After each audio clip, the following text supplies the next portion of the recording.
Housing prices in China are very expensive relative to the salaries of the average Chinese worker.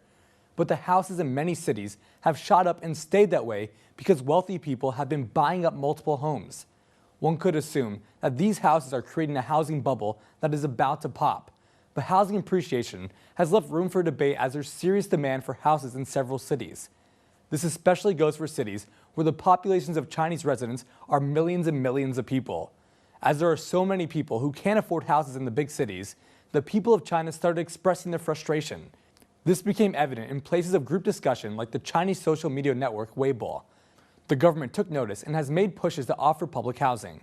According to data provided by Central Property Agency, at the end of October this year, more than 73,000 houses in Beijing were purchased in 2013. The total value for house sales has reached more than 200 billion yuan, or about 33 billion US dollars. This is an increase of 14% from last year. It's also released that the price of houses has kept rising for more than 20 months since the beginning of 2012. In the past 10 years, housing prices in China's big cities have increased 4 times over. In an effort to curb outcry related to high housing prices, the Chinese government has offered cheaper land prices for building public housing.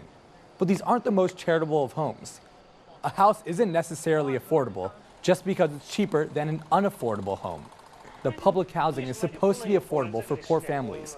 However, these low-rent houses are actually just lower-rent houses. While they might have originally been intended for low-income families, many others have become interested in purchasing them.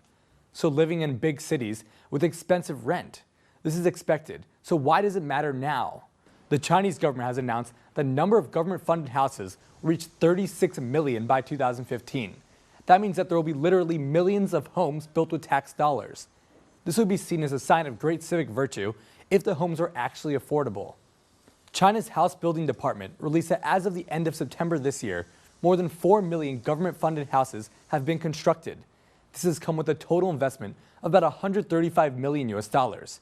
So in summary, millions of homes and millions of dollars are being spent on these houses. As the government is offering land at cheaper prices, people have taken notice of the lower prices. Rational players have decided to try and make money off of this opportunity. People have taken to renting out the cheaper homes as a new source of income. Chinese media exposed that there are many ways to rent the government-funded houses. The most common way is to segment the government-funded houses into many rooms and then rent them to large groups of people. Some house buyers ask intermediary agencies to help find them renters. In addition to the prosperous market for renting government-funded houses, there are other big problems associated with public housing. While these apartments are intended for low-income individuals, wealthier people have found their way in. Don't go away, because up next we'll continue to look at public housing for rich people. Stay tuned.